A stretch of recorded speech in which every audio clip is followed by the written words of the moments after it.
ng tatay ko ang pagkababae ko. Gag siya. May secret affair kami ng office mate ko. Hindi ko matigilan kasi sobrang galing niya sa... Rocky's Secret Files. Secret Files. It's the kind of bleep you never knew existed. Kunwari inosente, pero boy naman pala. Rocky's Secret Files. Secret Files.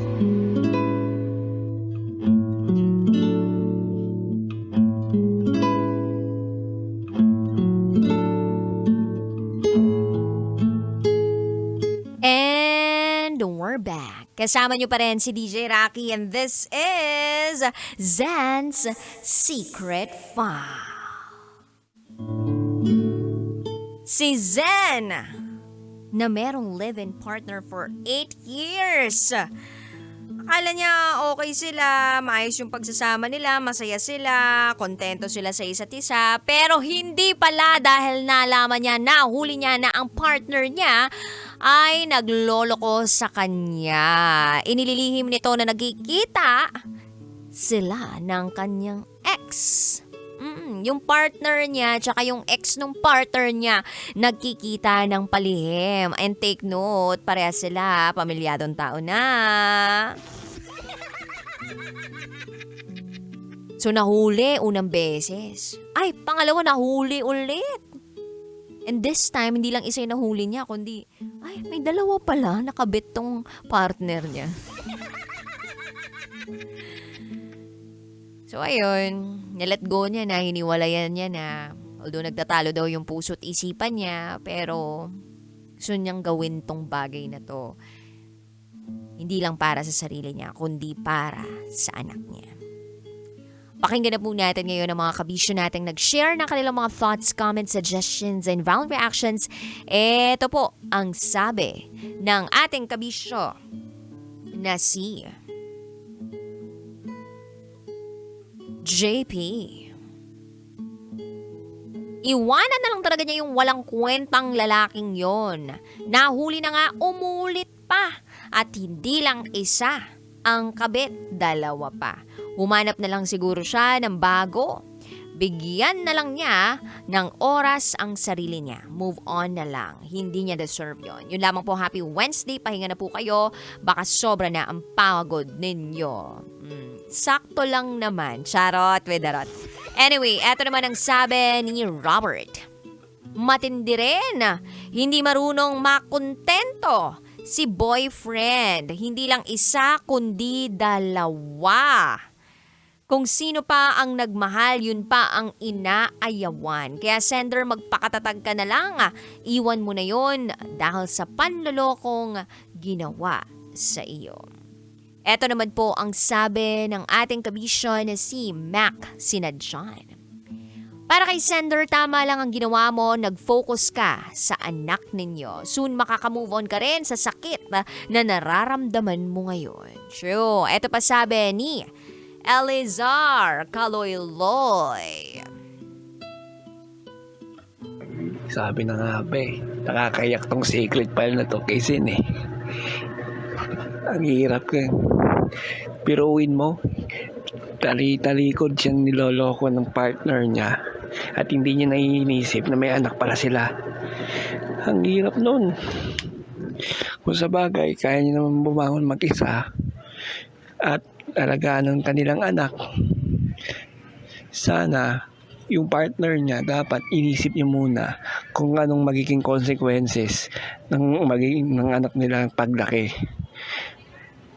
Kasi magtatanong yan eh, dahil broken family na rin yung anak nila eh. Sinabi nga niyan na daddy's girl yung bata. Inisip niya muna bago siya magloko at gumawa ng kalokohan. Ang hirap nun. Harap-harapan ka niloloko. Yun lang, Ate Rocky. Thank you so much, Elizar C. Kaloyloy. Mahirap talaga yung ganun, pero mas mahirap maging permanente na may ganung tao sa buhay mo. Napakahirap nun sa mental health yung araw-araw, gabi-gabi nag-iisip ka kung niloloko ka. Anyway, ito naman sabi ni Razal Tolentine. Magandang gabi, DJ Rocky. Ang hirap talaga ng ganong sitwasyon. Been there, done that. Pero magiging okay ka rin, girl. Laban lang, kaya mo yan. Ipagdarasal na lang natin o ipagdasal na lang natin yung mga taong nanakit sa atin. Si Lord na ang bahala. Kaya naman, Lord, pakikuha na sila. Charot! Twiderot! Paano pag ganon? Si Lord na bahala sa kanila. Lord, bakit? Pwede mo nang kunin. Charot! May darot. Ay, anyway, ito naman sabi ni Russell. Valid naman yung nararamdaman mo, Zen. Tumatak pa sa isip mo ang pag-cheat ng live-in partner mo at sa ex-girlfriend pa. Much worse, dalawa pa. Pero bakit ka willing magpabugbog? Take note, anti-violence against women ang iniisip mo. Kaya dapat unahin mo ang sarili mo. Doon sa anak mo na daddy's girl, much better kung sabihin mo na umalis yung daddy niya para magtrabaho. And by the way, you need to seek help sa professional mula sa mental breakdown mo. Maraming salamat from Russell. Hindi ako sang-ayon dun sa mga white lies or parang mag-iimbento ka ng kwento sa mga bata. Parang wag mo na lang sigurong sagutin pa. Hanggat hindi ko rin alam eh. Hindi pa ako magulang, no? Pero parang ako, kung sakali magdarating, ayoko palang dumating yung ganung point. Hindi, parang simple lang. Pasimplehin natin yung sitwasyon. For example, kinailangan umalis nung tatay, 'di ba? Mang ibang bansa, tas di makikita. Parang hindi, bumili lang ng candy. Parang ganun. Ganun lang ba sasabihin mo? Di ba parang kung kaya mo ipaintindi sa paraan na maiintindihan ng bata kahit papano, ipaintindi mo. Hindi yung gagawa o mag-iimbento ka pa ng kung ano man. Parang ganun. Mahirap din daw kasi paliwanag sa bata. Pero meron kasi yung gentle parenting. Tapos meron akong mga napapanood na videos kung paano nag-explain yung ibang mga magulang sa bata. So, parang nagbibigay sila ng story. Tapos binibigay nila yung reason kung bakit naging ganun yung sitwasyon. Tapos sinasabi nila na hindi naman masamang tao tong taong to. It's just that, people don't really end up together. Yung mga ganun. Hindi ko sure kung paano nila ginagawa yun. Pero may mga napapanood akong video na ganun. Well, iba naman po yun sa personal na buhay. Pero, hindi iba yun sa totoong buhay. Pero posible din namang mangyari yung mga ganun. Pero as much as possible lang, naisip ko lang, na wag nang mag-imbento pa ng storya. Kasi pwede ding lumaki yung anak mo na nag-expect siya na ganun yung tatay niya pero hindi naman na pala babalik. Alam mo yung mga ganun? Mas masakit yun lalo kasi pinaasa mo pa. Anyway, eto naman sabi ng ating kabisyo na si JR. DJ Rocky, maluha-luha ako sa ating secret file this evening. Sana na lang talaga ay maputulan na ang mga lalaking manloloko. Sana hindi na sila dumami at sana dumami na lang mga faithful at loyal sa mundo. Yun lamang po. Maraming salamat, DJ Rocky from JR. Ang dami pa pong nag-comment sa ating secret file for this evening at maraming salamat po sa inyong mga komento. Ako gusto ko lang talagang i-commend ang ating secret file sender for tonight for being such a brave woman. Grabe yung pagiging palaban at the same time katalinuhan nitong taong to. Well, hindi lang siguro katalinuhan kundi grabe yung respeto niya rin sa sarili niya. Kasi hindi niya inalaw para sa sarili niya nalukuhin siya ng paulit-ulit. Sabi nila, kapag mataas daw yung pagmamahal at respeto mo para sa sarili mo, hindi mo daw hahayaan na paulit-ulit kang lolokohin, gamitin, at baliwalain. Kaya nga napaka-importante daw ng pagmamahal sa sarili. May study po na ginawa ang ilang eksperto na nagsasabi doon na the reason why some people still give chance to their partners or still stay ay dahil hindi enough yung pagmamahal nila para sa sarili nila.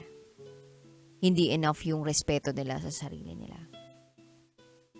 Kasi kung punong-puno ka ng pagmamahal para sa sarili mo at punong-puno ka ng respeto sa sarili mo, bakit mo hahayaang lokohin ka ng lokohin?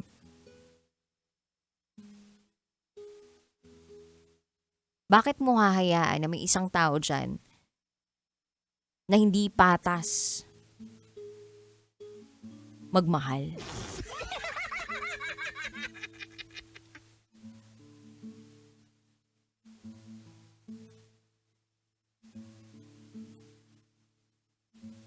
Sinabi mo ni na magbago na.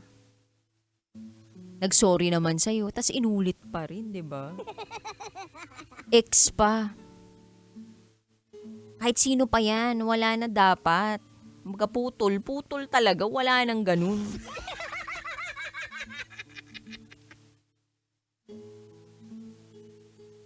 So, kabisyo, tuloy mo lang yung pagmamahal mo sa sarili mo at darating yung tamang tao para sa'yo na hindi mo na kailangang questionin pa yung sarili mo kung may kulang sa'yo. Darating yung tamang tao sa buhay mo na hindi ipaparamdam sa'yo na dapat mong questionin yung sarili mo, na hindi ipaparamdam sa'yo na may kulang sa'yo. Ipaparamdam nitong taong to na deserve mong mahalin ng tapat at totoo. Deserve mong mahalin ng puro, ng walang ibang kahati. I am looking forward on that day. Kaya kabisyo, kapit lang. Alam kong kaya mo at kakayanin mo. Alang-alang sa sarili mo at sa anak mo. Minsan mas okay pa na magkaroon ng broken family kesa sa magkaroon nga ng isang kumpletong pamilya pero hindi naman kayo tunay na masaya. Pinipilit nyo lang na maging buo yung pamilya ninyo pero internally dun sa pamilya, wasak naman kayo. Magkaiba po yun. Isang kompletong pamilya at isang masayang pamilya.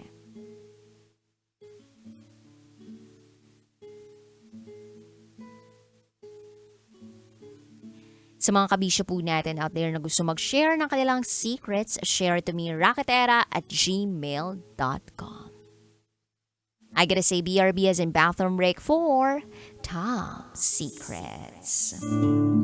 Kapiling pa rin ang Basta Princess ng Love Radio, ang tagapagprotekta ng inyong pinakatatagong sikreto.